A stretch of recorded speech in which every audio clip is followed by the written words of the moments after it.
Welcome back to Computer Science E1. This is Milk and Cookies night, as you may have noticed in back, and also website development. So 2 hours hence, you all will know how to make websites. And to make this all the more of an awesome notion, let's take an arbitrary website. Tell me your favorite website. Anything? Okay, that actually lends itself to discussion, as many of you probably saw something like this, or even better, nothing at all for much of today. As of this morning, FAS's web servers, rather ironically, given tonight's topic, are not working. Fortunately, we are outsourcing your final projects, as you already know, to a third-party host. So that actually works out well anyway. But if you've had trouble submitting to the Dropboxes, accessing your FAS email, or visiting the course's website, you may soon be seeing messages like this. Hopefully, they'll be gone within a few hours, or certainly by morning. If you had trouble submitting anything because of this, just email us or call us when you can. Let us know, and we'll work out the details, since this obviously isn't your fault. I need your second favorite website tonight. Woo, good one. Weatherchannel.com. So weatherchannel.com has today's forecast, and more dramatic than today's weather will be the stuff behind today's weather. So this is just a website I've pulled up using Internet Explorer. I've gone up to the View menu, up to Source, and what is this stuff that I've just pulled up, albeit in rather small text?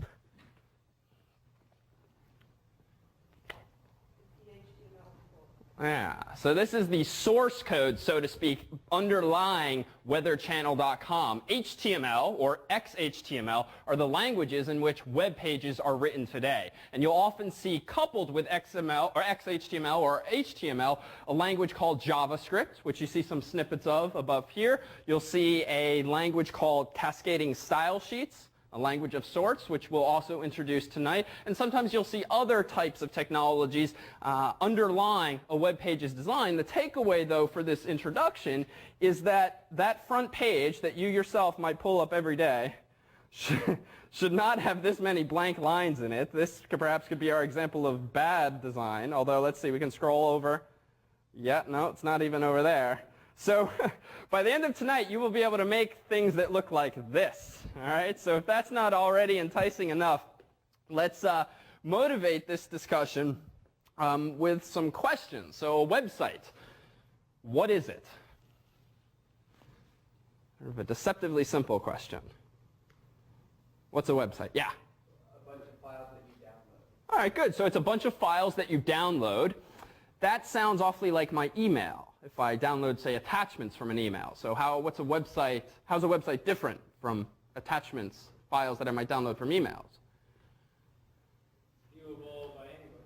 So it's viewable by anybody. So there's this public aspect to it, assuming you don't have usernames and passwords. The web itself, we said in like lectures 1 and 2, is a service, really. It's an application of sorts that runs on top of the infrastructure that we said was the internet. Tonight's focus then will be entirely on how you can make use of that service, the World Wide Web. Put yourself out there, put your business out there, put your photos out there, put your anything out there in a form that for the most part is completely publicly accessible. And next to email, the web is probably the most popular use of the internet today, be it to check today's weather, the course's website, or any number of websites out there. Before we proceed too much further, though, I wanted to draw your attention to such handouts as this tonight.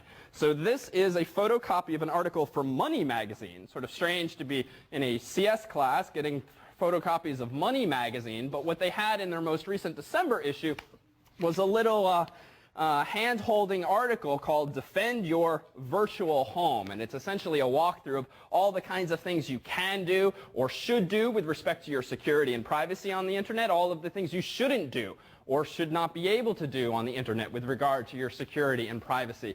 So we offer this tonight, as well as the following recap, since we saw some looks of fear and some comments of fear based on the last couple of lectures, in which a few of you seem to have left sort of more scared about what your computer can do or what it might be doing unbeknownst to you than when you walked into the door. And those lectures were not designed to scare you off of that machine or make you absolutely paranoid to use it, because there are, relatively speaking, some pretty simple things, some pretty common sense things, easy things you can do to generally practice safe computing and not have to worry so much about what threats might be out there. So just rapid fire, what are some of the threats or some of the concerns that you might have or face when using your computer on the internet, as you know them or as maybe we discussed in previous weeks? What might you be worried about? Getting my computer corrupted. Getting... Adware spyware. Okay, so getting your computer infected with spyware, adware, call it whatever you want, but generally malware, malicious software. So what can you do? Well, this article offers a number of bulleted suggestions, which we might go through rapid fire just to say what we or what I agree or disagree with. But frankly, and this again is fairly subjective, I would say that the only types of things that you should really bother doing, or the only things you need to do to keep yourself relatively secure these days, is have some kind of anti-spyware software installed.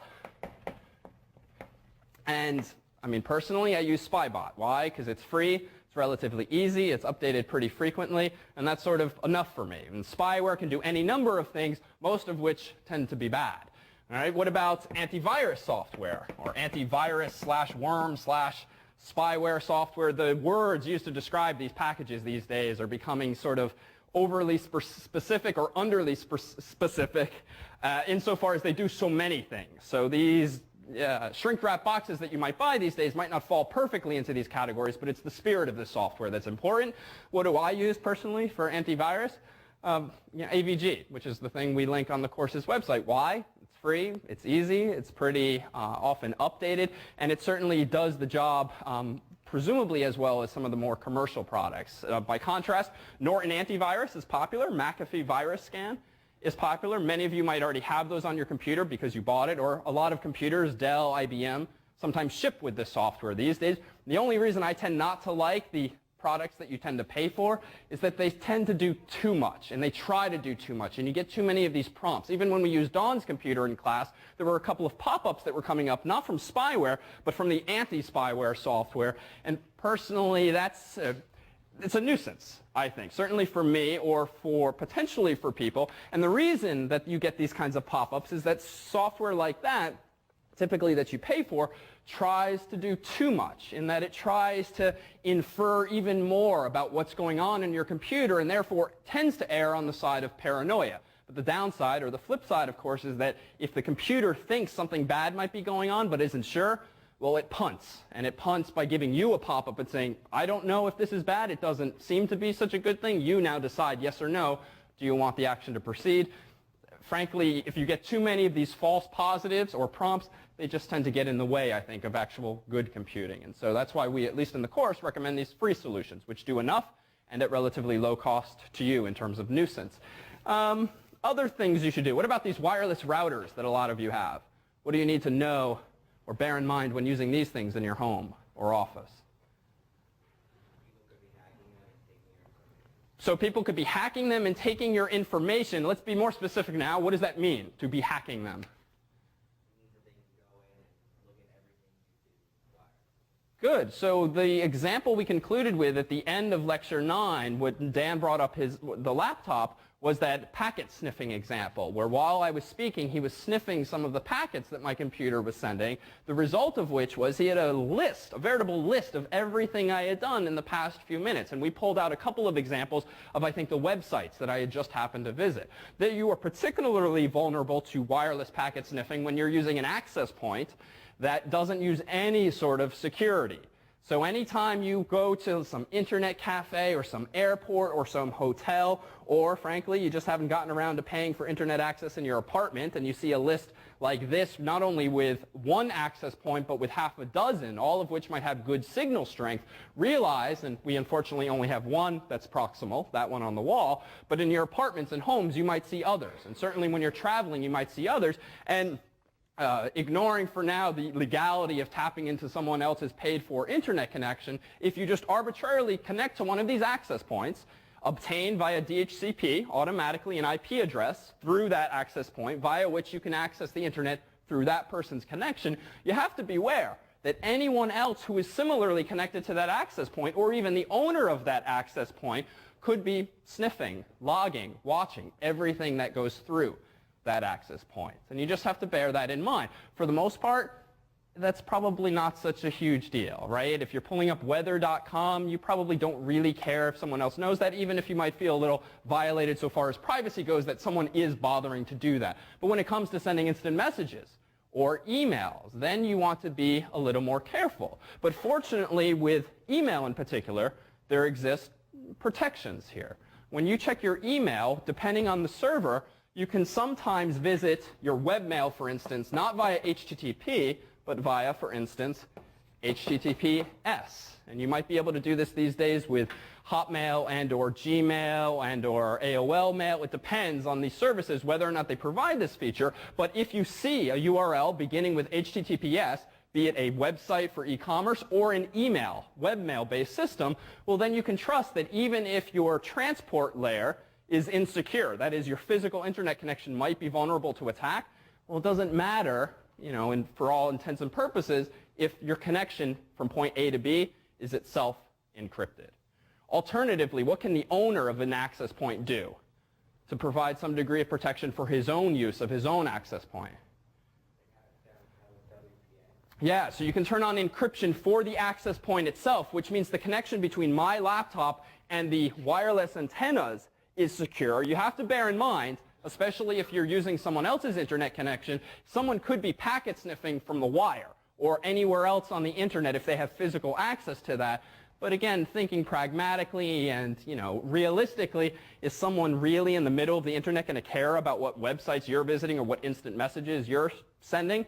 Probably not. So it's sort of a calculated risk that you're facing. But certainly your whole traffic is not vulnerable to interception in this room. And that arguably is much more common when you sit down in an internet cafe or some other such public place today. But you have to realize when you have these wireless routers, you have two options, WPA sometimes and WEP, and sometimes WPA2, which is a newer version of it. Which of these is the worst of the two?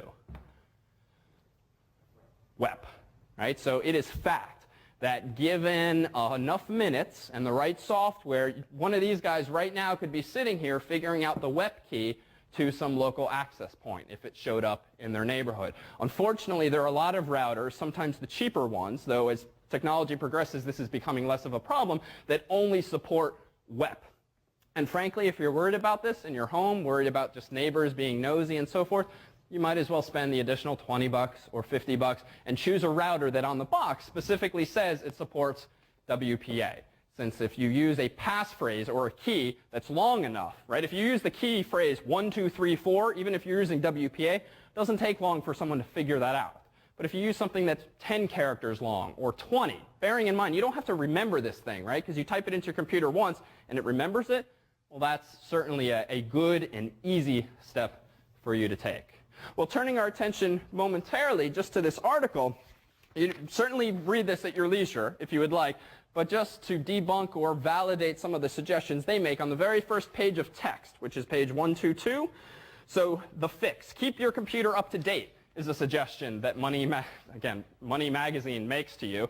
What does this mean? Well, this means in Windows and Mac OS, turn on automatic updates. For the most part, for the typical user, that is a good thing because often the updates that Microsoft and Apple force down to your computer when you turn on automatic updates are in your best interests so far as security goes. By contrast, if you're a system administrator running dozens of machines, servers for whom uptime is critical, system administrators tend to be a little reluctant to let Microsoft and Apple dictate when their computers are going to be updated. So for someone who runs a business and a bunch of servers, those types of people probably don't want to turn these things on, only because sometimes improvements, things that are meant to be improvements, end up breaking things. And at least in some environments, that's not acceptable. But for a typical user, I would say turn these on. And in fact, if you have something like Windows XP 2, Windows XP with Service Pack 2, it probably is on already. And how do you find out? You can go to the security control panel under Windows, and Mac OS has something similar. Bullet 2, use security software, ... Sure, I concur with that based on what we said earlier, but don't depend on it. Useful. If they can't really trust it, that's where I think you interject your own common sense. Don't click dangerous links, and don't click bogus attachments or risky attachments. This is a tricky one. Column 2, take away your PC's superpowers. What this means is that when you log into your PC usually, you have administrative privileges, which just means for the most part you can install software. Unfortunately, ideal as this idea is, and this means create a new user called Malin2 and only give that person user rights, not administrative rights, it just means that I can't do as much with that account as I might otherwise with an administrative account. Unfortunately, a lot of Windows software might break or might not operate correctly if you don't have administrative privileges. So realistically, I don't think this is a good option. So you'll hear it a lot, but in practice, it tends not to work well, at least for people who like to install software pretty often or uninstall things. Finally, get a router and lock it down. We touched upon that. Be careful at the coffee shop there too. Just know. Don't be scared. Don't be paranoid, but just know what the risks are when you sit down and connect to a wireless access point. And realize that if you have one of those T-Mobile hotspot accounts via which you log in, remember that you're logging into a web page when you do things like that at Starbucks. You are not logging into the access point. Starbucks access point, correct me if I'm wrong, is not secure in the WPA or WebSense, which means, yes, you're logging into Starbucks or T-Mobile and saying, I have an account with you, therefore let my internet traffic go through, but you're not encrypting it in any way. So just again, be mindful of the distinction. Finally, get smart and get real about passwords. When we had that discussion, passwords like 1234, not so good. Reusing passwords on multiple sites, not so good. Post-it notes with passwords on your monitor, not ideal, but realistically, if you're not worried about the people in your home or office compromising your information, better to write the password down on a Post-it note than to forget it altogether, or to choose one that's so easy to remember that it's easy for someone else to guess. And finally, know how your computer watches you. Again, this is one of these concerns about cookies, which tend to be a good thing, not so much a bad thing. But we had that discussion a while ago. Shred or smash, when you get rid of your computer, sell it or whatever, you know from last lecture how you can wipe the data, at least with free software. Right? Rarely do you have to pay for any of these protections. And finally, don't assume you are anonymous online. And you've seen that too. Just as we knew exactly when students were accessing the website, we also, for the most part, knew what their IP address was, what their host name was, what their browser was, who their ISP was, and if that same student subsequently sent us an email, bear in mind that we could correlate that kind of information with the headers in the email and infer who it was that was visiting the website. So just realize that that kind of information is out there. So hopefully, long story short, from lectures 8 and 9, it's fine if you were spooked, but don't be spooked so much that you think that this is an untenable situation. Whew. With that said, questions? No? All right, so let's go figure out how to make weatherchannel.com and the like. So we know what the web is. It's a service. It's an application that runs on top of the internet. What then is a web server? Won't work tonight to look at the slide, right? What's a web server?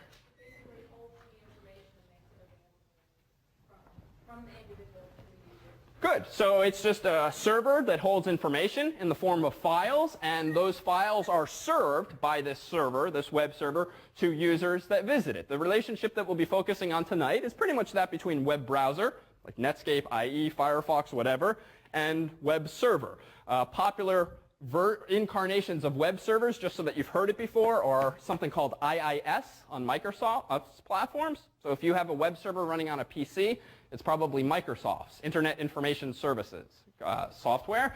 If it's running on a Unix or Linux computer, it's probably something called HTTPD, which is made by Apache. Free software, it's probably fair to say that many, if not most, websites these days are run by Apache software or something similar in spirit, unless servers are themselves running on Windows, in which case you might instead use something like Microsoft's hardware. The nice thing is about the web and about website development, it doesn't really matter what server you're running on, because for the most part, any platform provides the basic set of features. For the most part, certainly at the level that we'll be focusing on website development in this class. So a server is a computer, or at least it's a service being provided on a computer. When you log into a server, you have some kind of hard drive there, one or more hard drives, the root of which we often call /. That denotes the root of a hard drive. Or we call it in the Windows world what? C:\\\, the stupid distinction, right? One goes left, one goes right, but they denote the same thing. So just a single slash, usually in the world of Unix and Linux, which is what we'll focus on because it's more common, and it's also what we'll use for the final projects. This denotes the root of the hard drive. Well, beneath the root, you might have folders for a whole bunch of users. This might be Malin's directory. This might be Ray's directory, and so forth. And this might be called our home directories on the server. We log into the server via, say, SSH, like you might have done before. And when you log in, you have access to files on the server, which might be laid out as follows. Well, this is useful so that you can store files, but you also want your files to be publicly accessible. So on a system like www.fas.harvard.edu, anything that you see on my website on that page is actually in a directory called, by convention, public_HTML. All that is a folder in my account. And by definition of a web server, anything that's in this folder will be publicly accessible. And presumably there's HTML pages, that is web pages, files written in HTML in that folder being made accessible to the world. This is the setup you see on a shared server like Harvard's, the result of which is that you would visit my web page here as something like www.fas.harvard.edu/tilde/Malin. So if you've ever seen a website that has a tilde and then some kind of username, just means that that website is on a shared server with a bunch of other people, and this is Malin's personal directory.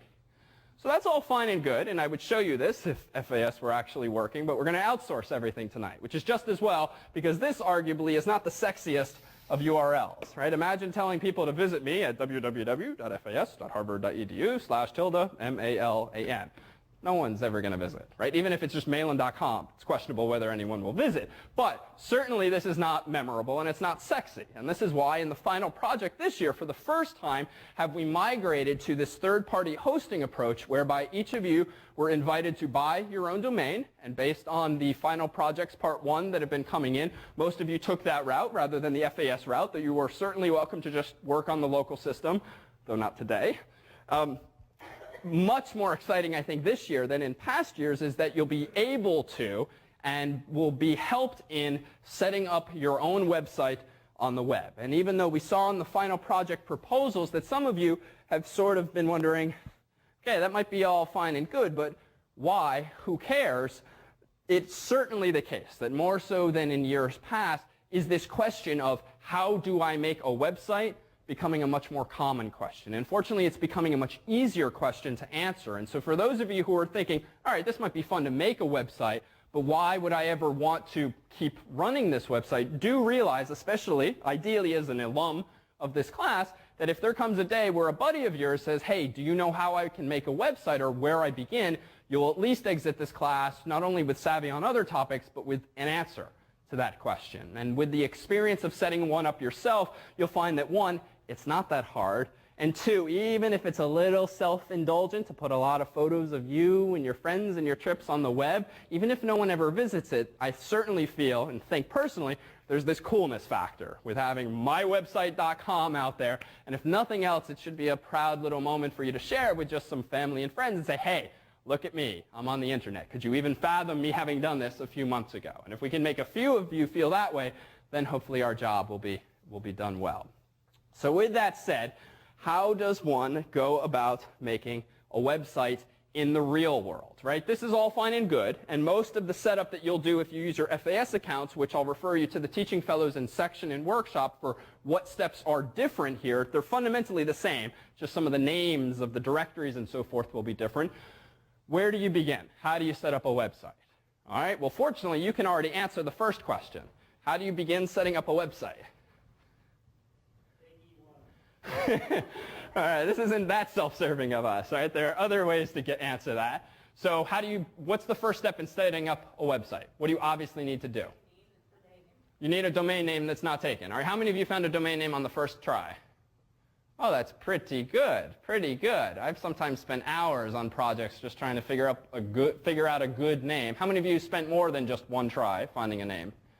Wow, So that's impressive. So either maybe I'm just not very good at this. That could be the explanation. All right, so you've got your domain name. Well, what does that mean? Well, we sent you to GoDaddy.com if only because, one, we've used it ourselves, and two, it does tend to be very popular, even though hopefully you realize how ridiculous all of the buy, splashy banners were on that website. I mean, they make it hard to find how to just check out without paying more than $8.99. But again, that's sort of a lesson unto itself, navigating what's, dare say, a poorly designed website from a user's perspective, but a brilliant design from someone who's trying to upsell you perspective. So with that said, you check out. You now own Malin.com, for instance. And what does that mean exactly? Well, what you have just done is registered with an authorized authority, that being GoDaddy, your domain name for a year. You effectively have ownership of that for at least a year, assuming you paid for just 1 year. What GoDaddy then does is registers that name with the authorities that run the internet so that effectively it is reserved for you, right? There has to be some kind of agreement in the world, otherwise this whole system wouldn't work. If someone from this country could buy Malin.com, someone from another country could buy Malin.com, the whole setup just doesn't work. So there is something going on behind the scenes when you buy that domain name such that the world effectively is being informed that you now own that name, and no one else, even if they go through some other registrar, can buy that domain name. Well, what then is step 2? You own Malin.com or some such domain name, but that's not a website in and of itself. That's just the name. And that name might be used, yes, for a website, but it can also be used for email or for FTP or SFTP or any other service you might want to provide. We in the course will do web and email since they're the two most popular, but you can do anything with that host name that you can do with the internet. If you want to set up a website, what, based on what you might have inferred from the project spec, do you next need to go find for yourself? So you need a host.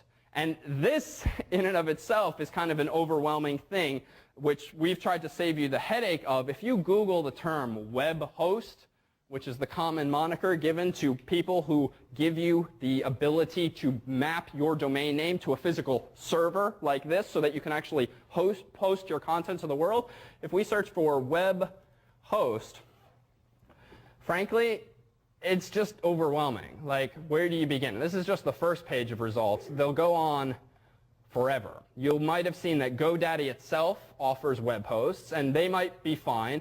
Dreamhost.com is the host that we're currently using for a number of reasons, not the least of which is the fact that with our one account, can we host an unlimited number of domains. Now, this is kind of the exciting thing, exciting in a geeky way, because of all of the competition out there for web hosting and because of the relative cheapness of providing web hosting services today, you get ridiculous deals. So, for instance, this is Dreamhost.com, and you yourselves will not have to visit this website per se, but just to give you a sense of where we began so that you could repeat these steps if you signed up for a host not through us, but through on your own.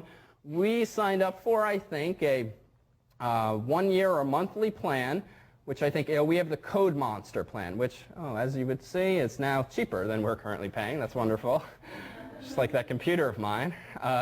If we scroll down, so we're in column 3 here, level 3, so it's, $15.95, $19.95 a month, 20 bucks, not horrible, a lot cheaper than your internet service, probably. What are we getting in our account? Well, we have a 97-day money-back guarantee, if we're very disappointed in your submissions.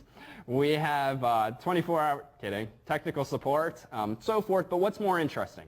400 gigabytes of storage space. So even though some of you might have thought it was kind of neat that we offered you in the spec a gigabyte of storage for yourself, we're actually keeping most of it for ourselves, right? So we'll give you more if you want it, but it's sort of ridiculous how much you do get at your disposal if you pay just this $20 a month rate, automatically increasing bandwidth. As though that weren't good enough, every week they're apparently throwing 2 gigabytes more at us. So monthly bandwidth at sign up. This too is good, especially when our podcast was formerly hosted in this account.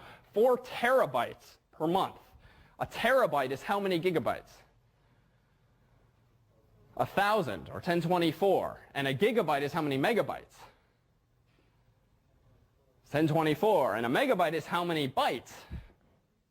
or kilobytes. I'm not following the pattern here. 1024, and a kilobyte is how many bytes? 1024. So we're talking about 1 trillion bytes per month. 4 trillion, in fact. We don't foresee us going over this, even with all of these websites being hosted. And long story short, you'll see a whole bunch of other services offered, features, some of which are more marketing speak than they are actual features. But things to bear in mind when you're signing up for your own web host is what kind of email support might I get. Sort of closely coupled with the idea of having a website is having email addresses in that same domain. So the options that you have when setting up email are most popularly something called POP, if you'll recall, and IMAP. Think way back to lectures 4 and 5. What was the distinction between POP and IMAP, as you might recall from your reading or from class or experience? Sort of a useful thing to keep in mind.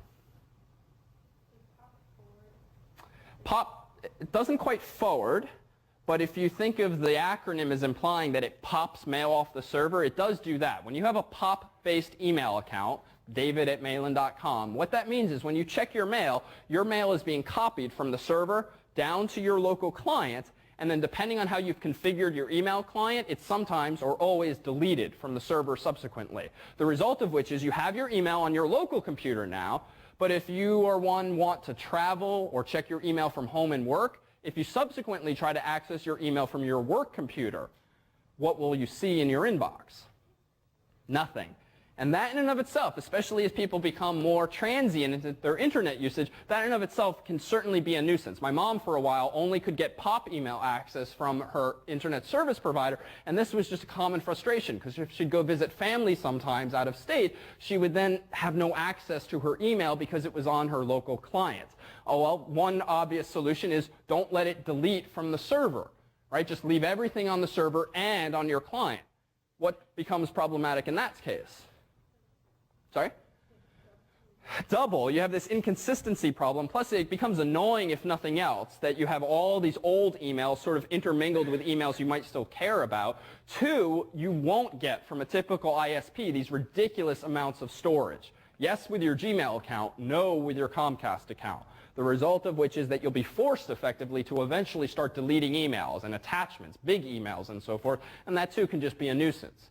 So by contrast, IMAP still lets you access email, but it maintains synchronicity between your client and the server, which is to say if you check your email from home, not only will the emails be downloaded from your computer, they'll remain on the server until you delete them from your client. The moment you hit Control-D on your client, a message will be sent to the server saying also delete it from the server. And in this way, do you get synchronicity between the two, the result of which is if you then check your email elsewhere, either with Outlook or maybe webmail from your ISP, what you see in your inbox should be exactly what's sitting on home as well. And if you make changes while at the office to your email account and then log back in at work and pull up Outlook or whatever program, the moment it connects to the server, even though briefly you'll see old messages, they should disappear, assuming you've deleted them elsewhere, and it does automatic synchronization. Long story short, if you have the option for IMAP, it certainly tends to be better these days. And I would certainly, if choosing to host a website, look for IMAP as a feature. It's not uncommon, but sometimes it's not, in fact, offered. So beyond that, the rest is sort of icing on the cake. If you're a real web developer and you really want something technically specific, the rest of these options might be of particular import to you. But for the most part, you probably care about how much space you get, how much it's going to cost you, what kind of email access you have, and that's about it. Well, what do you get once you sign up for an account? If I scroll down here and said, sign up now, as we, the course, already have, you would receive some kind of account from DreamHost.com, and you would receive a username and password. You could then log into DreamHost's account, and you can specify, I want to now start setting up Mailin.com. And the neat thing about DreamHost, for instance, and we don't get any kind of kickbacks from DreamHost, right? We're paying them. So lest this come across as an advert like our Coke and everything else, and American Express earlier tonight, we don't get anything out of this. They're just good to use. You can host an unlimited number of domains with DreamHost, which is sort of crazy, which is how we're able to host 30-some-odd websites using this account for the purposes of the course. Well, what we're doing, and what these guys are currently doing, hopefully, is creating your DreamHost accounts based on your submissions of Final Project Part 1. What you'll receive by email from us shortly is exactly what you see on one of tonight's handouts, which is about Final Project Part 2, which you should have in your hands. Yes? No? Yes? Yes? No? No? Yes? No? Problem set about exam 2. That's exam 2. We should have one Final Project Part 2? Surprise! Okay. Available on the course's website, though not tonight, is the second part of the problem set. Sorry, the project. Sorry, it didn't seem to come back from the printers. So that's okay. It's on the web, in theory. What you'll see on that handout when you're finally allowed to see it is a bunch of blank fields. And on the Final Project Part 2, which dare I try to access it now? Let me pull it up for just 1 second, because this will be helpful as a walkthrough for your own final projects. So I am just using Secure FTP to access the course's account via a protocol, a service, SFTP, which for whatever reason is working today, even though the website is not. I'm going into our final project directory, grabbing the spec, putting it on the desktop, and opening it here. And what you should have in your hands, had it come back, is the following. So the top part of this document specifies these fields. So what you're going to get from us shortly is an email providing you with a reminder of what domain you bought, which should not be new information, the email address that you requested we set up for you, and a password that we're going to set up for you. Mind you, as we say in a footnote here, emailing around your passwords is in stark opposition to the recommendations we made 2 weeks ago. However, with a class of 50 students, the fact of the matter is it's much easier to email you all your passwords than going around whispering it in your ears or calling you on the phone with the password. We are going to hope that there's no bad guy sitting between you and us when we send these emails, but realize this is not best practice. Though frankly, the odds of someone being really interested in stealing the information you're about to make publicly accessible on the web, probably not such a concern. But realize the hypocrisy in this. So we're going to give you that information. We're going to give you this. cmus.dreamhost.com is the server on which all of your websites will be hosted. More on that in just a moment. So what that means, when we signed up with DreamHost, we were given an account on a server called CMUS. We are similarly going to create other accounts for you, such that when you log into cmus.dreamhost.com using your FTP username and FTP password, which we'll also provide you in this email, when you connect via SFTP, you will see a root directory as though that's the server. But the nice thing is about this setup is that what you'll then see is 3 directories, 2 of which are irrelevant, 1 of which is relevant, which is simply going to be called domain.tld, where domain.tld is whatever you bought. What that means is that when you log in via FTP, which if you haven't used it before, it's 1, very easy to use, 2, we'll do it in section and or workshop in the coming week, you will have this folder, and anything you put in this folder will become accessible on the web. Specifically, it will become accessible at www.domain.tld, or just domain.tld. It's literally going to be as simple as that. The reason that you get this illusion as though you are the only domain on the server is because DreamHost, like most every other web host out there, supports what's called virtual hosting, which essentially means they use one server, for instance, cmus.dreamhost.com, to store a whole bunch of websites. But they configure it in a way that creates the illusion of each of these domains essentially being its own web server, even though it's being co-hosted with a whole bunch of other websites. The upside of this is that relatively cheaply can DreamHost host a whole bunch of websites. The downside potentially is if your account is on the same box as a really popular website, whatever it happens to be, well, your website might be slow. And so what you have to realize is that even though we're only paying $20 a month, which is pretty cheap, you can pay $1 a year with some web hosts these days and get your own web host with like a gig of storage and unlimited email addresses and so forth. But you really get what you pay for, right? I was doing this for a year with a site just personally that, frankly, if it went down, the world would not notice, and that was fine. It was just a test website I was playing for, but I got what I paid for, right? Within 2 months, I had lost my dollar and all of the content I had uploaded to the server. But if you do this on your own, certainly beyond this course, just so you have some other options in mind, DreamHost is fine.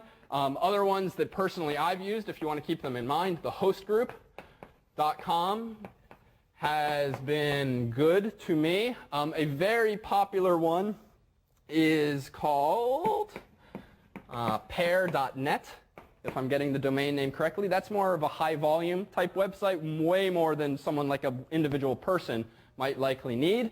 And there are a whole bunch. Oh, there's another one I've used, erice.net, among the weirder ones, but it's like $10 a year. So if, again, you want an account that you don't really care about, but it's useful to have for maybe a secondary email account or some basic web space, those guys have been good to me as well. And I point these out only because there are so many damn options on the web that finding a web host is sort of a challenge sometimes unto itself. And the best solution to that problem usually is asking around for recommendations, people at work, friends, and so forth. All right, so you will get, and if you do this outside of this course, you will similarly get all of that kind of information, login information after you've bought your domain. So what do you have to do to tell the world that subsequently mailin.com or domain.tld needs to point very specifically to that server, right? Because if you just bought your domain at GoDaddy, what you'll see if you pull up the website is the following. Would anyone mind revealing your domain name so we can pull it up?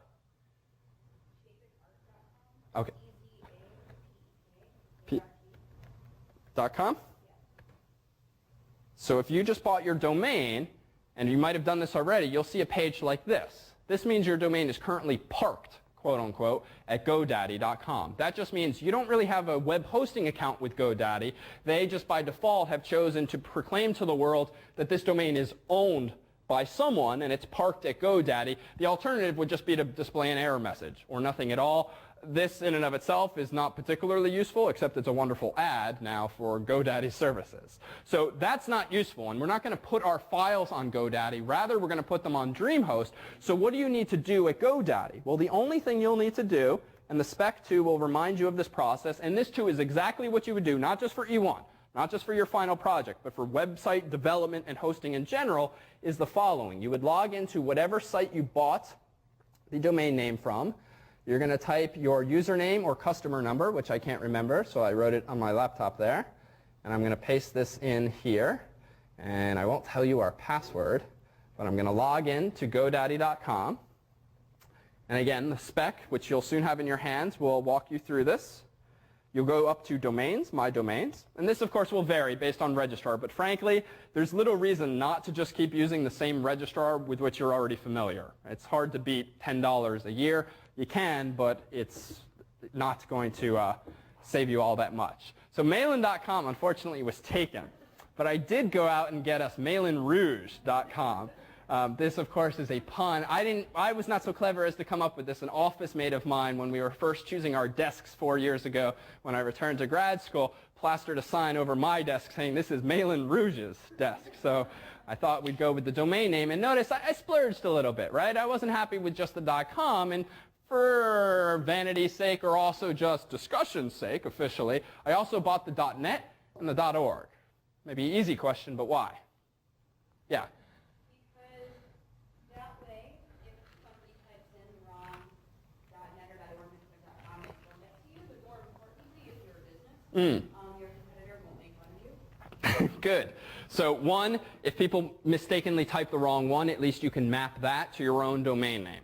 And two, it's not uncommon for people to buy bogus domain names or domain names with slight misspellings or just different TLDs just to make fun of some company thinking that make fun of or just make money off of sites where you pull up a slight misspelling of very popular websites, you'll usually get some kind of advertisements pushed at you.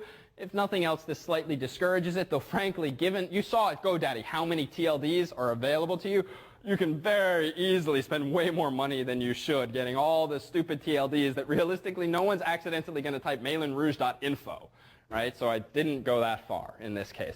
But what I did do was I did go this route for tonight so that we could show you, if you did go this route yourself, well, how you can map all of those domains to just one. And the simplest way to set up that, as well as the simple task you must achieve to map your domain name to your server, is the following. When I pulled up my account and went to my domains, I see this page. And you too will soon be doing this at home.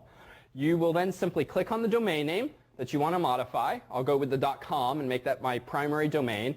You'll see some scary looking information or just a lot of details, almost all of which you can ignore, because the only thing you'll need to do is the following. There's an icon up there called Name Servers, and you're going to click this.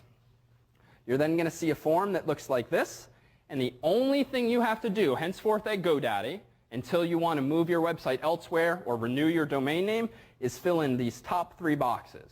To be very specifically, ns1.dreamhost.com, ns2.dreamhost.com, and ns3.dreamhost.com. NS stands for name server.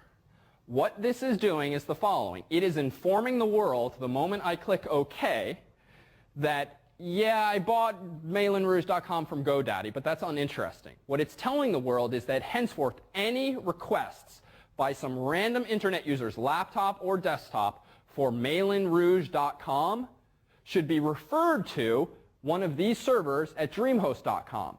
Because guess what DreamHost is going to do for us? Well, when you visit www.mailinrouge.com with your browser, that's not sufficient to getting from point A to B. What does your computer need in order to visit what is MailinRouge.com? Think back to our envelope passing a while back. The server, the address. What kind of address? The IP address. Right? When we talked about routers, those big computers that have tables that decide whether the packet goes this way or that way, right? They had tables that essentially relied on the use of IP addresses, saying anything that starts with 140.247 should go that way. Anything that starts with a different number should go that way. Well, your request for MailinRouge.com needs to get translated to an IP address. A DNS server, aka name server, is what does this. The sole purpose in life, for the most part, of a DNS server is to answer questions of the form, what is the IP address of MailinRouge.com? What is the IP address of weatherchannel.com? What is the IP address of CNN.com? And it can also reverse the answer. You can say, here's an IP address. What web server does this belong to? So that's useful because it means you, the user, never have to know what's going on underneath the hood with IP addresses, with routers, with the internet, and it's what ultimately makes the internet work as seamlessly as it tends to for typical users. So the moment I click OK, I am now telling the world that any requests, be it via email or web or instant messaging, if I'm running my own instant messaging service, any such requests for IP address should be referred now to DreamHost. And DreamHost is going to tell the world what MailinRouge.com's IP address is. And it's specifically going to tell the world that the IP address of MailinRouge.com is identical to that for cmus.dreamhost.com. So this is what it means to be virtually hosted. The official name of the server on which my website will be hosted will be cmus.dreamhost.com. Could be anything else. Could just be a specific IP address, but for now it's cmus.dreamhost.com. But because of DNS and because of virtual web hosting, as it's called, multiple host names, MailinRouge.com, RayDiaz.com, Dan.com, can all point to the same server. And it's because DNS servers ultimately tell the world what IP address relates to a domain name. So if that DNS server at DreamHost.com for everyone in this room, as of tonight, starts answering questions of the form, what is David's IP address? What is Dan's IP address? What is Chris's IP address? And gives the same answer to every query, and specifically gives the IP address of cmus.com, cmus.dreamhost.com, then all of our requests for web pages for students in this class will be mapped to the same server. And that server will then determine, based on what name was requested, whose directory the request should be sent to. So let's put this let's validate this. So I'm going to pull up a command prompt in Windows here. I will make this slightly bigger and change our font size to something a little larger. And what I am going to type is nslookup cmus.dreamhost.com. Enter. This program, which is available on many computers, translates cmus.dreamhost.com to its IP address. How does it do that? It asks the nearest DNS server, what is the IP address of cmus.dreamhost.com? That's all. And in fact, it looks like cmus.dreamhost.com has the IP address of 208.113.148.29. Or, no, yes, .29. Well, wait a minute. What if I similarly say, all right, nslookup malinrouge.com. If this demo works, what should I see?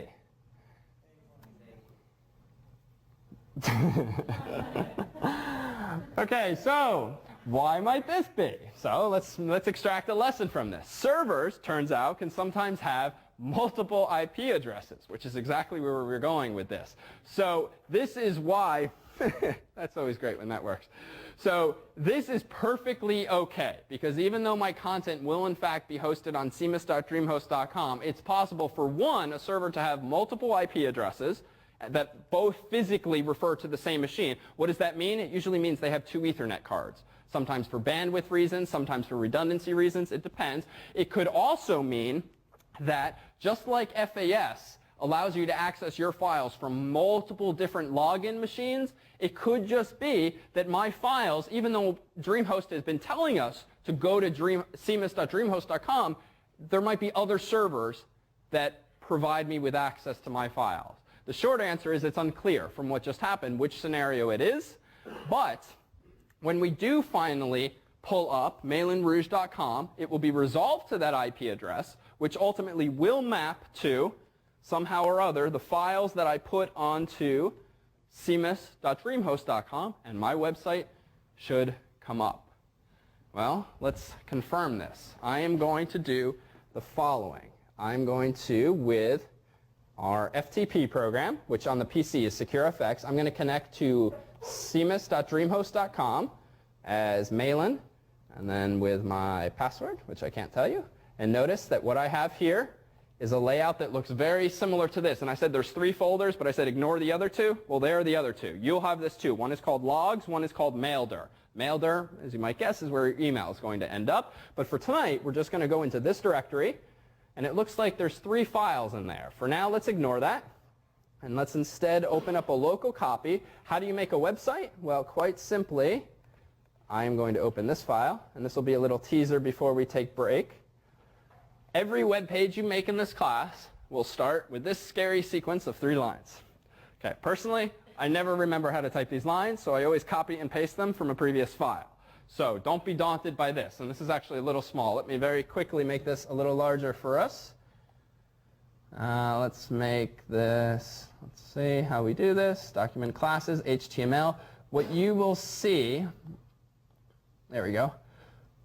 We recommend in the final project spec that you not just use programs like Notepad or similarly cheap and dumb programs, because it'll just be black and white text. The nice thing about a program like I'm using, TextPad, which we refer to in the spec, is that it does something called syntax highlighting, which means all of the interesting parts of your documents will be highlighted automatically in a different color. Well, how do you make a web page? Here is your first introduction to making a web page. Every web page starts with that. And we'll take the hood off of this example after break, but I'm going to say this is Malin Rouge, title, I'm going to say head, I'm going to say body, BG color equals white, then I'm going to say image, source equals Malin. I will just say hello. Welcome to Malin Rouge, exclamation point, /body. I'm going to delete some blank lines. You don't have to be writing this down, don't worry. And I'm going to go to the File menu. I'm going to save it. And I'm going to call it test.html. I'm going to hit Enter. I'm going to go back to this FTP program. And quite simply, all I'm going to do, and you shouldn't be seeing that in advance, is I'm going to drag test.html to my malinrouge.com directory. And notice that it appears at right. Now it's over here, which means it's on the server. So now I'm going to go up here and go to mailinrouge.com/test.html. We'll try the little finger crossing since it worked so well last time. When I cross my fingers and hit enter, what should I now see? What I just typed. Whew! All right, 1 for 1 tonight. So I have just made a web page on the internet. Not that hard. Also not that dramatic. So just before we take our break here, let's suppose that I know a few more HTML skills, which within an hour's time you too will. What do I need to do to enhance this thing? Well, let's forget about the text, and let's instead use an image that I spent far too much time on Photoshop with, and insert this mailinrouge.jpg, whatever that is. Let's go ahead and refresh it, and I'm going to re-upload the file to the server, right? Because I've just changed the local file. If I refresh this, nothing material has happened because I haven't changed what's on the server, so bear that in mind. FTP, I'm going to take this file, test.html, move it over there, and now prepare to be, oh, you won't be amazed yet, I'm going to change the color to be black instead of white, so it'll make the website look so much better. I'm going to re-upload that just by dragging. That's all it takes. I'm going to go back to the website. Just like a web page you might visit, just hit refresh, and it'll re-grab the newest copy of the web page. And, drum roll, wow. Look at that Photoshop work. Look at what I did for my latest problem set. So this is all fine and good, but who the heck wants to visit mailinrouge.com/test.html? How do you make it the default page? Well, it turns out that all you have to do is name that same file index.html, which on most web servers is the default page that a web browser will retrieve if you don't specify a file name. So if I want my so-called home page to be that same thing, I just have to rename it index.html. I'm going to center the image this time. And now, notice that test.html is gone. If this is a good lesson, if you see things like this, not found, fortunately this error message, unlike some, kind of tells you what's wrong. The file's not there. You mistyped it. You had a space in the file name that you didn't actually type. You have different capitalization. These names are case sensitive. Well, now, though, because I named it index.html, I can just go to mailinrouge.com and, drum roll, there is our first website. Nothing more humble than that, right? On that note, why don't we take a 5-minute break, and when we resume, we will take the hood off of weatherchannel.com, so to speak, and show you how to make things far more interesting than that. All right, so in last hour's episode, we 1, bought a domain name. We 2, configured the registrar of the domain name to inform the world that the name servers that should resolve IP address queries for that domain name are at DreamHost, specifically NS1, NS2, and NS3. We then set up our account with DreamHost.com such that I logged into my account. Then I had gotten this username and password from my web host, and I simply started uploading files to the folder that my web host had told me to put all of my content in. So why did this not work when we did this whole IP address trick earlier? In other words, how is it that virtual hosting works and yet did not seem to work in our demonstration a moment ago? Well, we've solved the problem. So when we earlier asked for the IP address of cmus.dreamhost.com, we got back this number that ended in .29. It turns out that cmus.dreamhost.com appears to be the FTP server for DreamHost. And by FTP server, we mean File Transfer Protocol, which means this server's job in life is to allow people to upload and download files via an FTP client. And that's better than a web page, which really only lets you download files in one direction, and it doesn't let you do this drag and drop and so forth. So that's useful for us so we can get our content there and back. However, the web server that is virtually hosting mailinrouge.com and all of your websites henceforth is a different machine altogether, or at least a machine with a different IP address. And that IP address we saw was the one ending in .78. The reason I just came to this conclusion was by the following test. I simply brought up a web browser, and instead of visiting mailinrouge.com, I decided, you know what, let me visit the IP address that mailinrouge.com actually is. So that is 208.113.148.78, enter, and I got this message. But mailinrouge.com seems to be accessible, but that's okay, because the way we have our server set up is that my website is being virtually hosted, which means the only way to reach it is by its domain name, not by its IP address. The reason being, if multiple websites are being hosted on this server, virtually so to speak, well, which one should I expect to pop up anyway? And so the way DreamHost has things configured, right? If they were GoDaddy, they might give a bunch of ads to us. But they just have this error message, which just means, what website do you even want, really? It's unclear. So that's to be expected. Now suppose I pull up not just the IP address of MailinRouge.com, but this other one of cmis.dreamhost.com, which recall ended in .29. Well, what led me to the conclusion I offered a moment ago was this.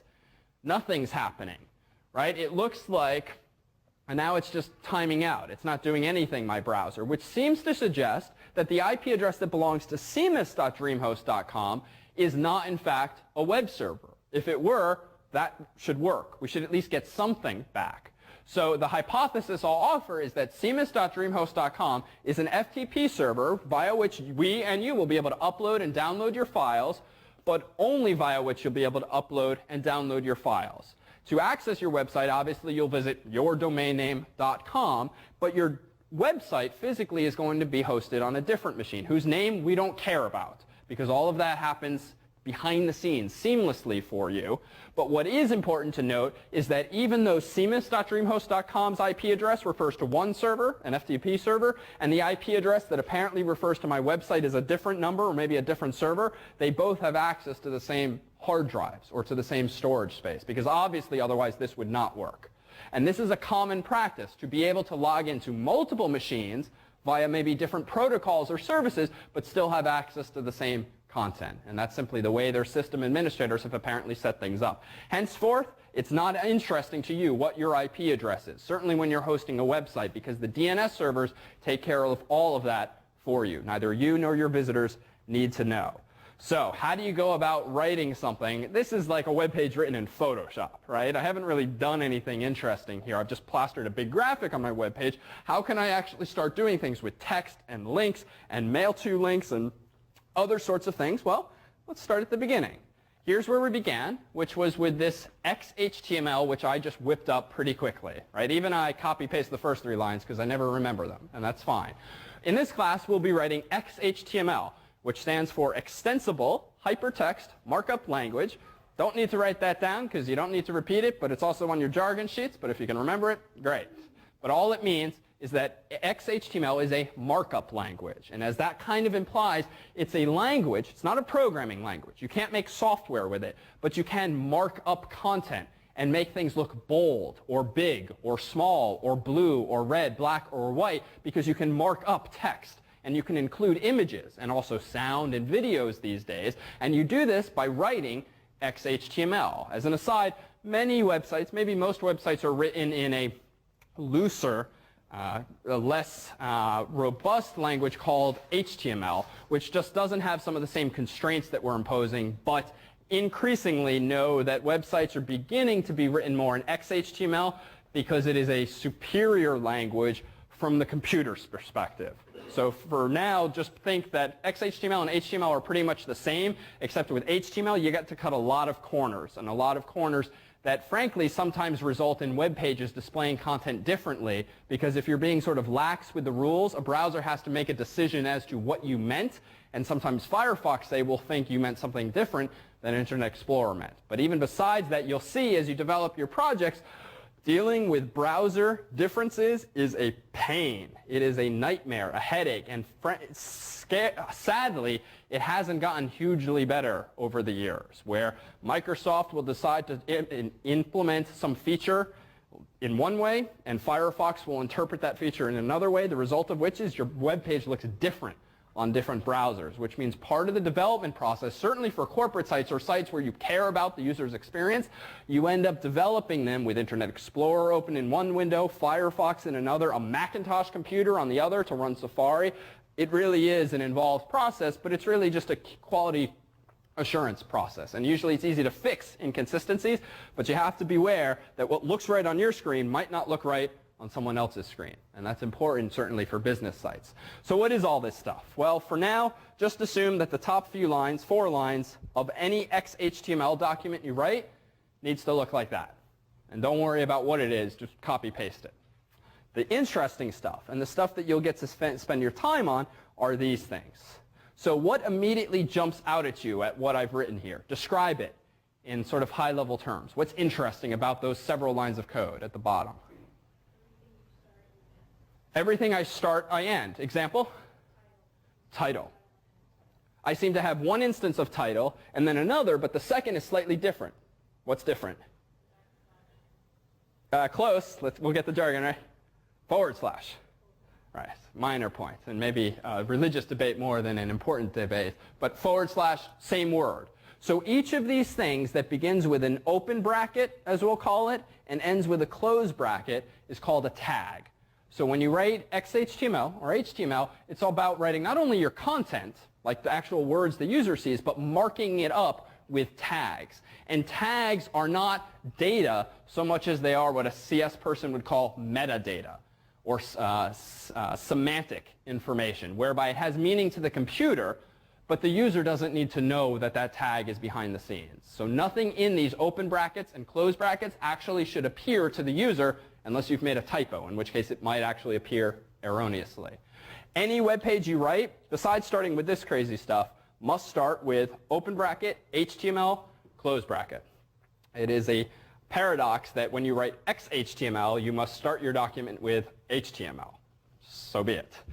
Any document you write must therefore end with open bracket, forward slash, HTML. And this is sort of an easy trick to get used to. And this really is the difference between XHTML and HTML. With HTML, you don't necessarily have to close your tags, so to speak. You can open them, but you never have to get around to closing them, the result of which is it's much harder for a computer to parse, that is, read the web page. So we preach the better of the two, XHTML. So with that said, any tag you open, you've got to eventually close, and you've got to open and close it in sort of opposite order. So the first tag you open is going to be the last tag that you close. So everything gets nicely balanced in that regard. It's symmetric.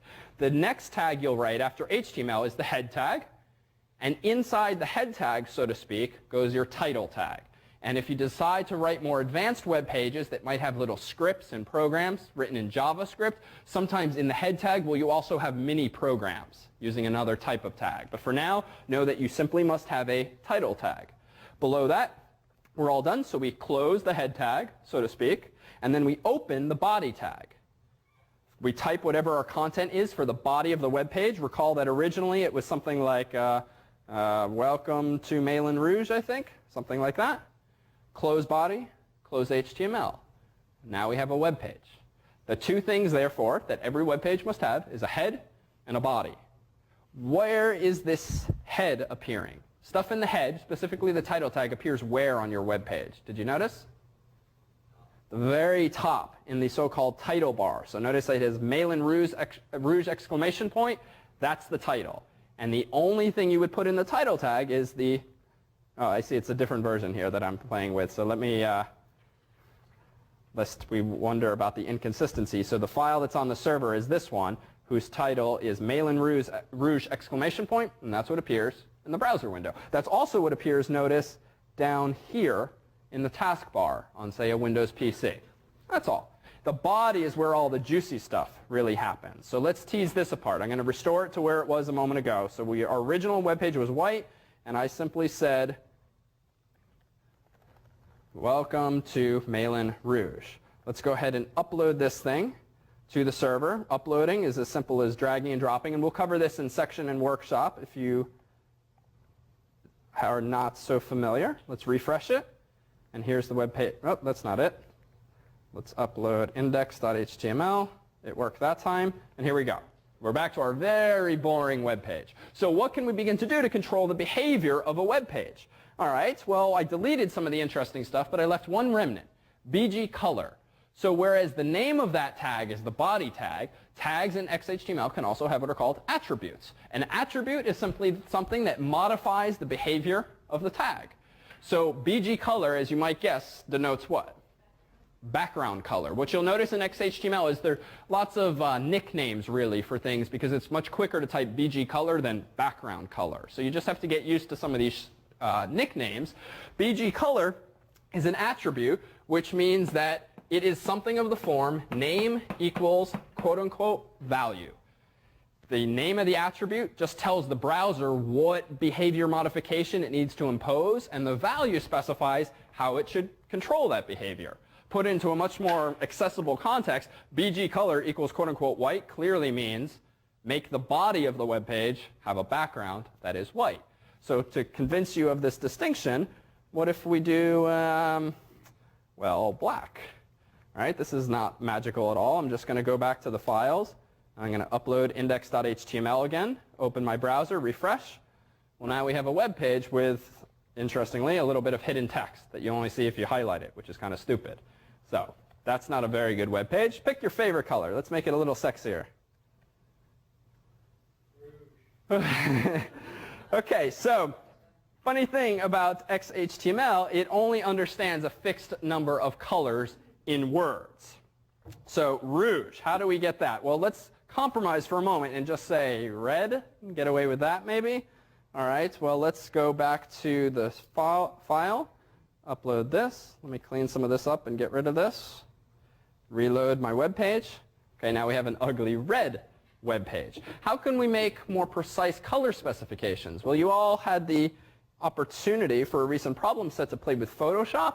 Well, buying a $500 program to figure out what you're about to see is complete overkill, since you can look this up on any web reference. But if you'd like to link your recent savvy with multimedia and now website development, one of the things you were able to do with Photoshop, recall, was play around with colors. And you could play around with the color wheel and the slider and so forth.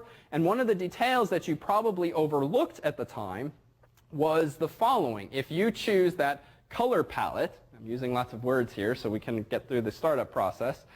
If you choose the color palette on Photoshop, which was just this background, foreground thing here, you get the little color wheel once your computer's done loading. And now we have a range of millions of colors. So let's pick something, oh, I don't know, where will you be happy for rouge? Like, I don't, down left?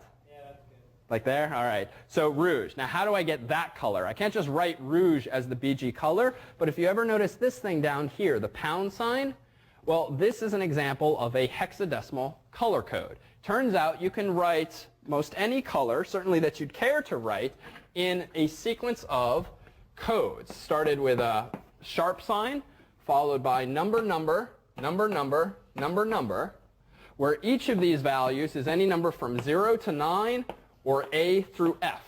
We talked very briefly way early on about hexadecimal, I think. Hex meaning 16, or hexa meaning 16. So 0 through 9 plus A through F gives you the ability to count from 0, 1, 2, 3, 4, 5, 6, 7, 8, 9, A, B, C, D, E, F, which is 16. But we're only doing it using these characters. Each pair represents a color.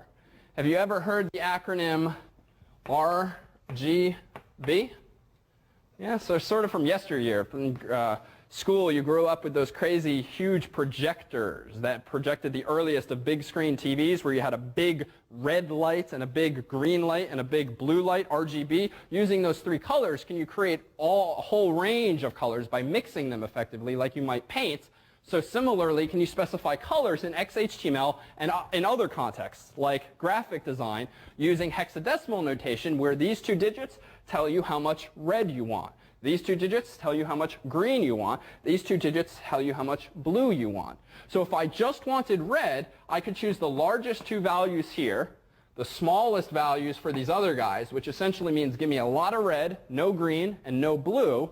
And so in my web page, it turns out, I could go back here and not write quote-unquote red, which is a common enough color that XHTML knows what it means, but I could say sharp FF0000.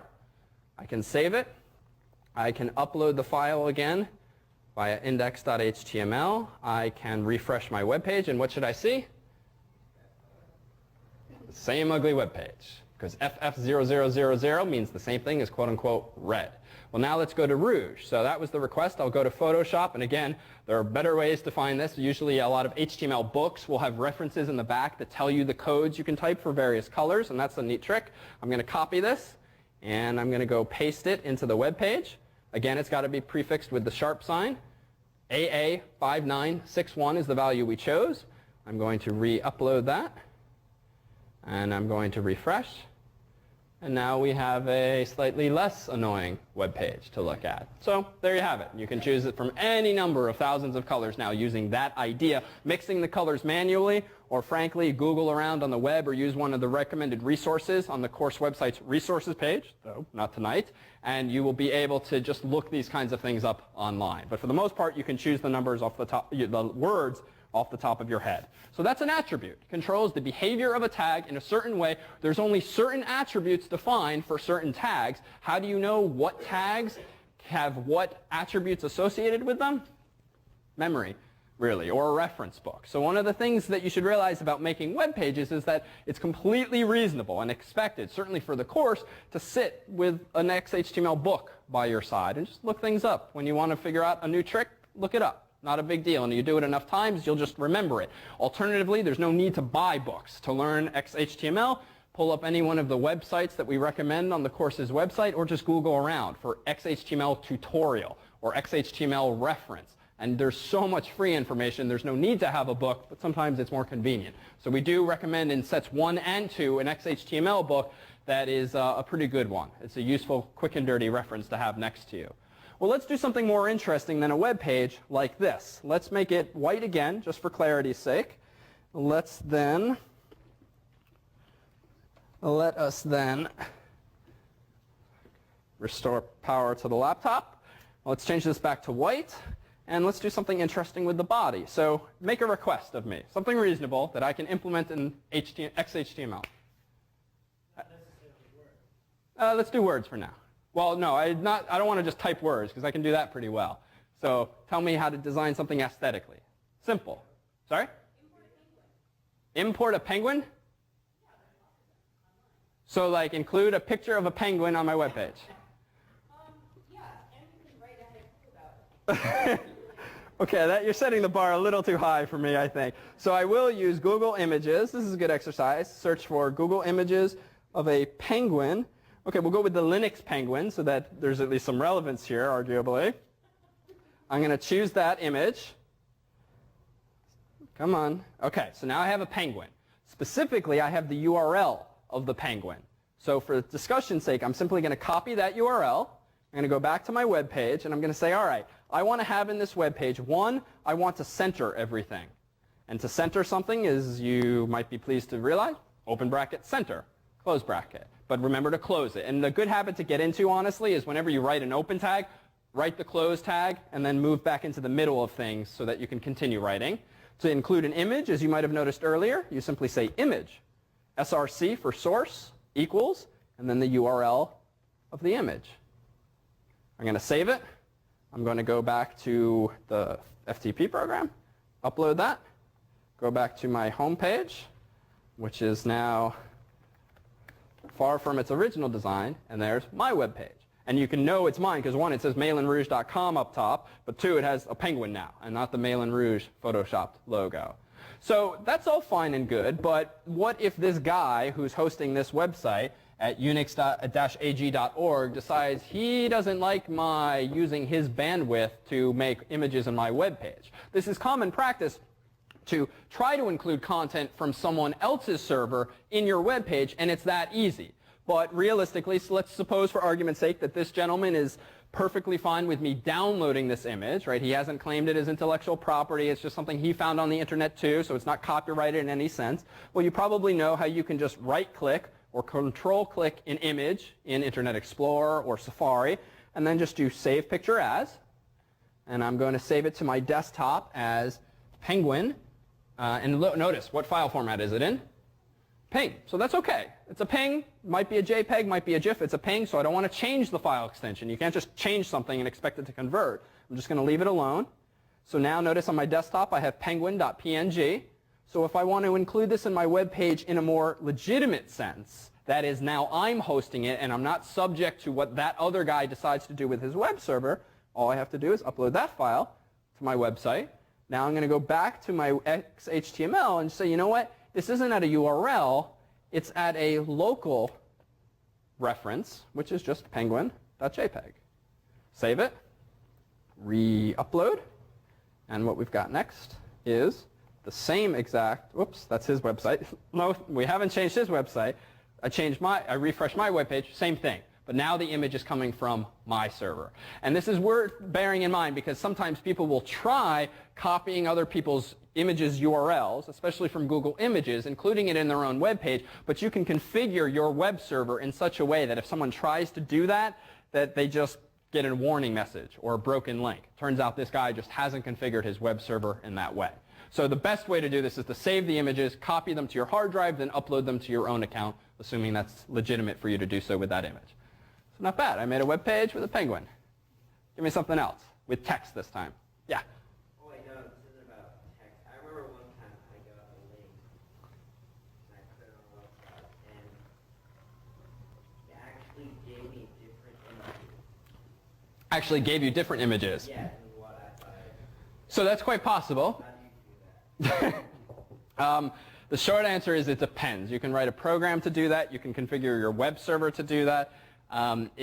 If you want to chat with me after, I can offer some technical details. It's non-trivial. But it does remind me, incidentally, when we were talking about our security stuff earlier and accessing, for instance, someone's access point that wasn't your own or didn't belong to you, there was this brilliant article a few months ago on a news website which explained how this guy with way too much free time had essentially set up a server in his apartment or office or wherever that was acting as a firewall, router, switch, access point, all that stuff. But he configured this access point in such a way that if anyone who connected to it could access the internet, and they'd get an IP address via DHCP, and everything worked just as you would expect. People could leech his internet access all they wanted. But he configured the access point to flip upside down any GIF or JPEG that went through his access point, which meant anyone who accessed the internet through his computer had this crazy weird problem where every web page's image was upside down. The other trick he played for a while was to use the same software he was running, and rather than flip the images around, he ran the equivalent of a Photoshop filter and made all of the images blurry so that the user visiting the web page, was checking their eyesight at that point. So I guess buyer beware, but you can do neat tricks, certainly if you have control over such data. But how do you create web pages that even have images? Well, it's as simple as this. And there are more details. Tonight is not meant so much about teaching you every nuance of XHTML, because this would very quickly degrade into an incredibly boring talk if it hasn't already. Rather, it's meant to introduce some of the concepts and the basic ideas. And frankly, there is absolutely no reason for anyone to ever take a course on learning HTML or XHTML. Frankly, it's the sort of thing where after a few basic building blocks, you should be able to bootstrap yourself to learning the rest largely on your own, because all you have to do is turn to the page on how do I make something centered, and write the tag that will allow you to do that, or borrow it from something you've seen already. What about something with text? We might want to make text big. Well, a way to make text big would be to use something called a heading tag. So H1 in XHTML defines a really big heading, which just means big and bold text. If I now say welcome here, notice that if I upload this file to the server, it will now say welcome, yes, but it will say it like that, in much bigger print than you saw before. By contrast, if I below that say not just H1, but go to the other extreme and say H6, which is another predefined tag which you would know existed if you just looked in any XHTML reference book or website, well, I would simply see on the line below this. And now you see the distinction. Well, what else can you do? Just to give you a sense of things, not an exhaustive reference. Let me go ahead and delete that. And you'll see in tonight's lecture slides that even though we're working through this on the fly, you have references in the form of those slides. Suppose I wanted to change the font of something. Well, I could say the font tag, and then I could say face, where face equals the font name or family. What's a font that's very popular? Arial. I'll go with Arial, because I know that one will work. By default, what font were we seeing? Do you recognize it? This is Times New Roman, which is fine for printed documents. On web pages, doesn't look so pretty.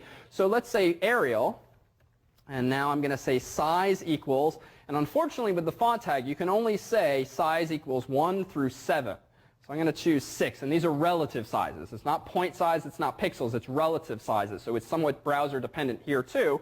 Let's say size equals 6, and what's your favorite color for text? Something simpler. Blue, I heard. I'll go with blue. And this is ugly text close font. Now I'm going to save it. I am going to re-upload the file. And now notice that we have still a very ugly web page, but at least now it's an Arial, and it's now blue. All right, so where are we going with this? Well, one, it's worth noting a couple of nuances here. So one, just because I have Arial installed on my computer doesn't mean the next guy is going to have Arial installed on his computer. Now, it's a bit of a white lie because these days, pretty much any computer, Mac or PC, has Arial, and it has Times, so you're safe. But if you really like that Comic Sans font that looks like handwriting on your PC, well, that's fine. You can call it, for instance, Comic Sans, and then your web page will look great, or at least really cutesy on your Windows PC. Mac user pulls it up. If Comic Sans isn't installed, which it probably isn't, he's going to get some other font, probably the default font, which again speaks to this problem of a non-uniform experience. So for the most part, what websites will do is either one, choose a very common font and just leave it at that. Two, they'll provide a list of fonts where you can provide alternatives in this form.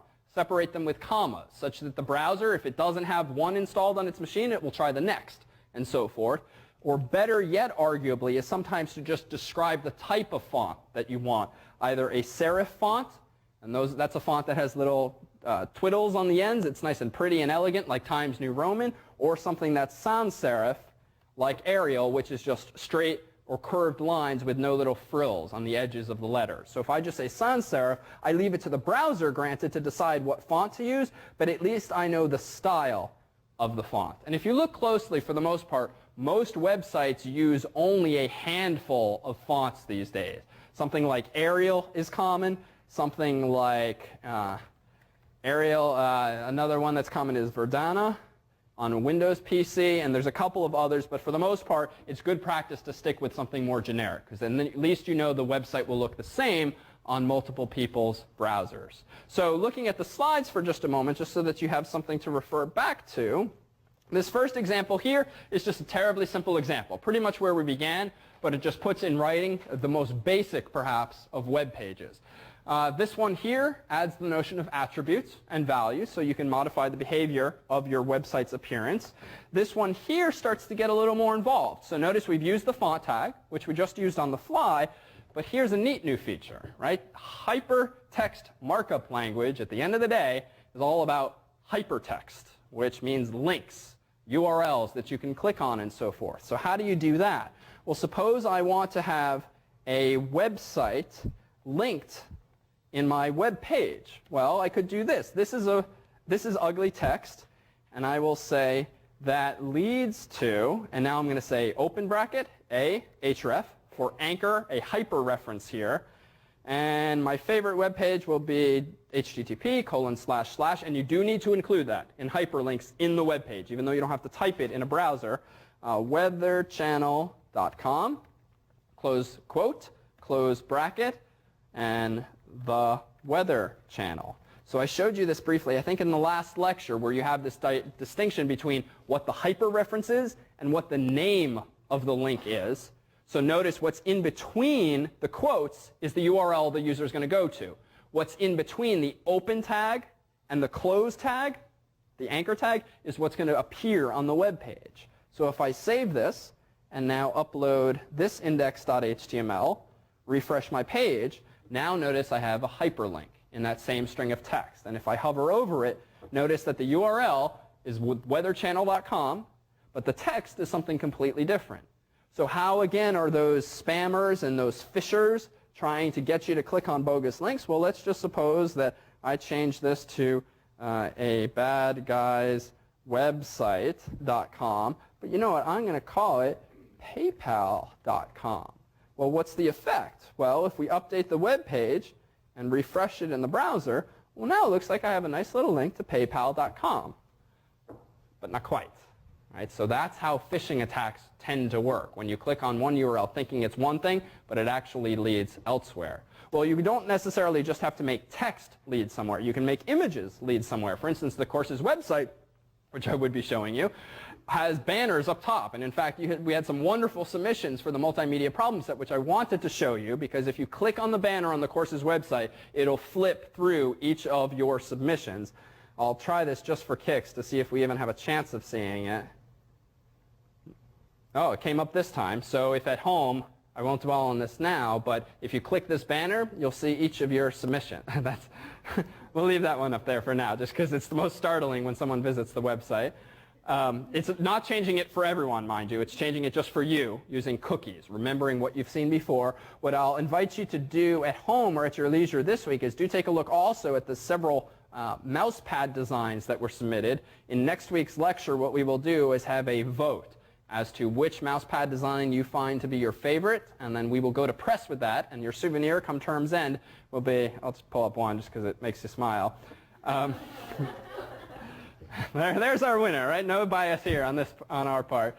What we'll do next week is vote, and at term's end you'll walk away with a very nice mousepad in hand. Yeah? If it's not there, drop us a note, and we will check through the archives.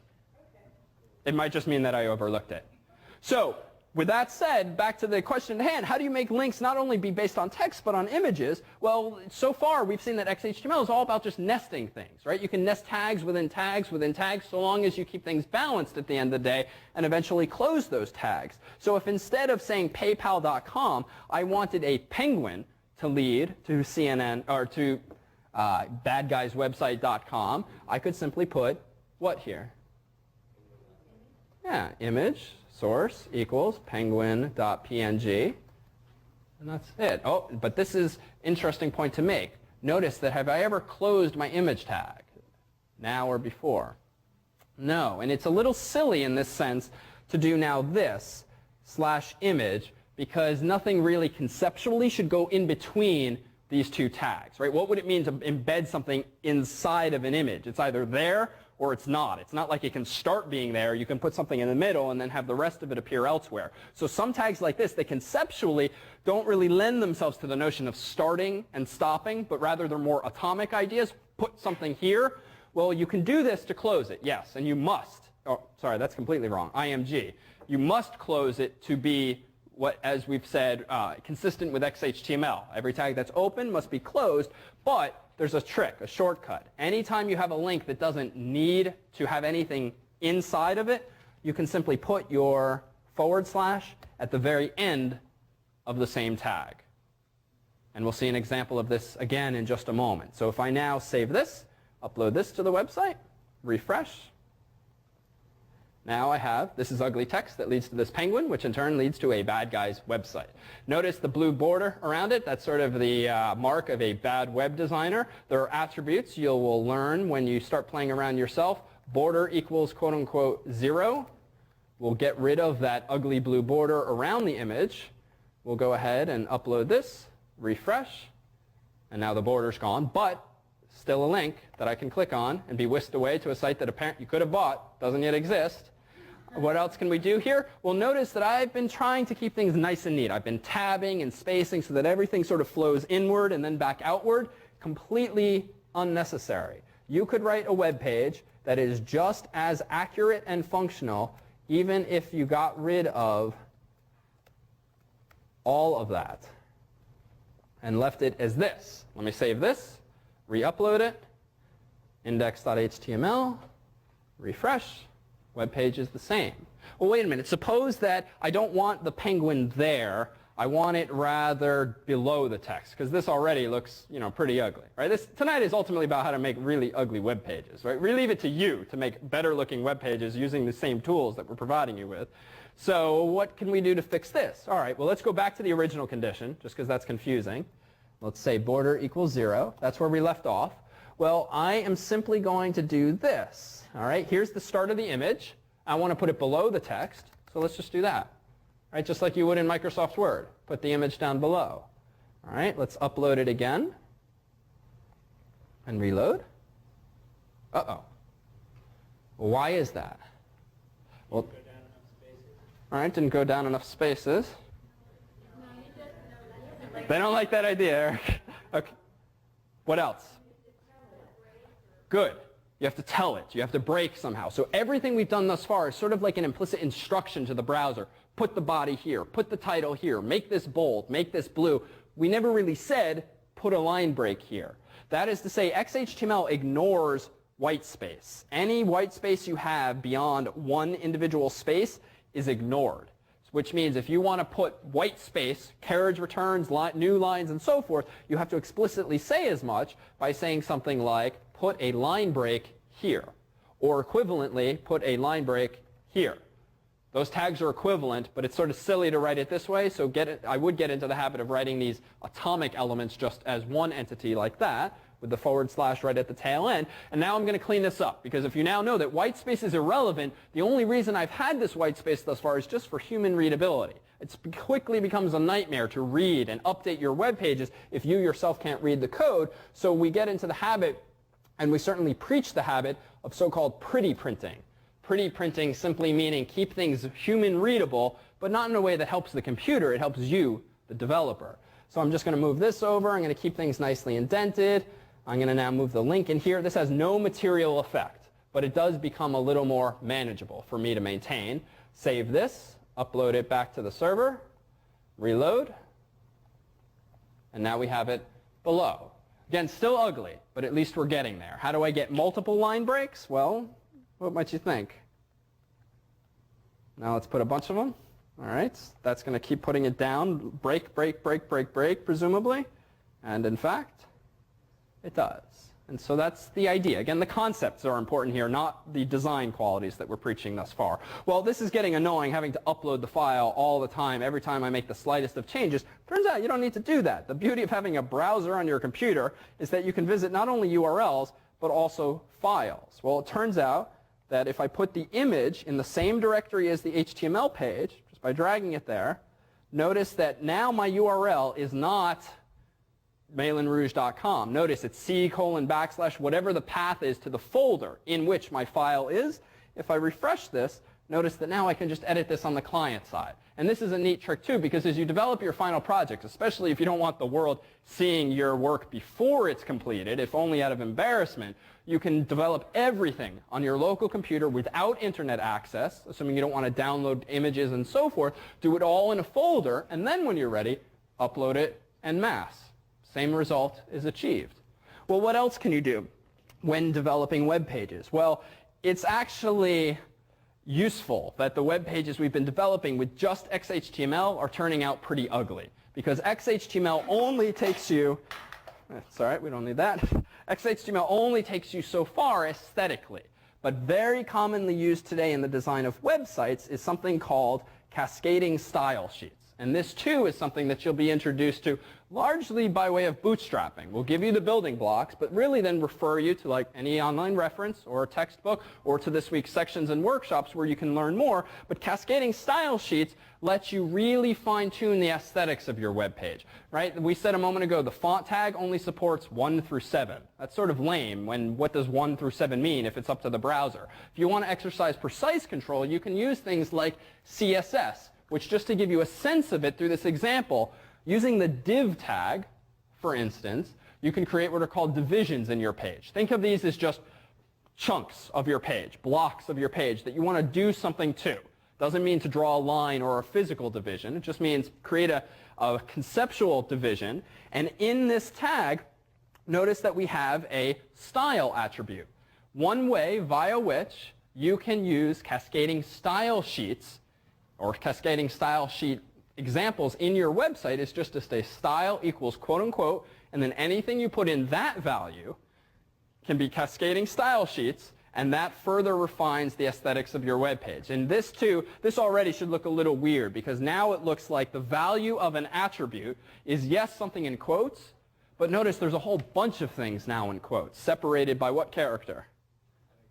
Semicolon. So messy, for better or for worse, this is the way the world works with cascading style sheets and website development. If you want to exercise multiple degrees of control within one tag with cascading style sheets, you just separate those directives using semicolons. And we can sort of learn by example here.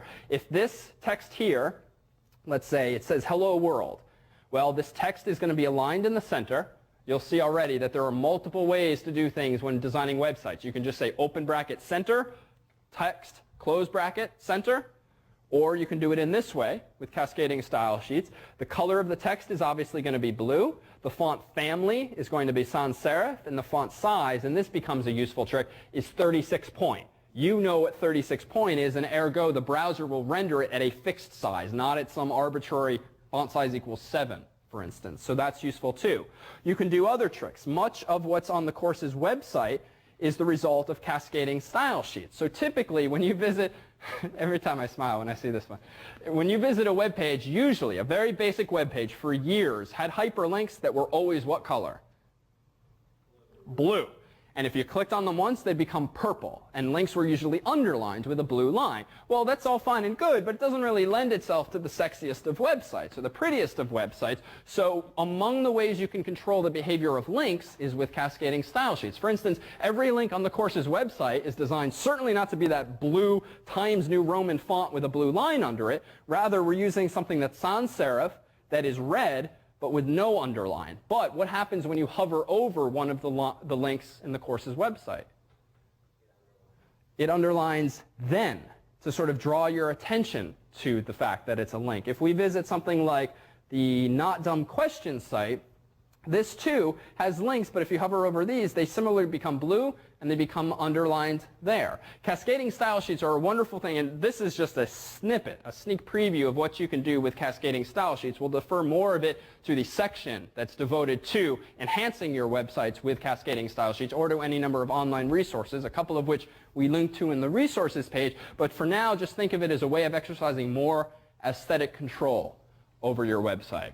For the most part, the websites you design for the course, and certainly the stuff that we've looked at tonight, are largely static in nature. That is to say, you design the web page, you make it look like something, and I'll wave my hands at this as another example of CSS, but it's too much, I think, to throw everything at you in the first night before you've even written the XHTML.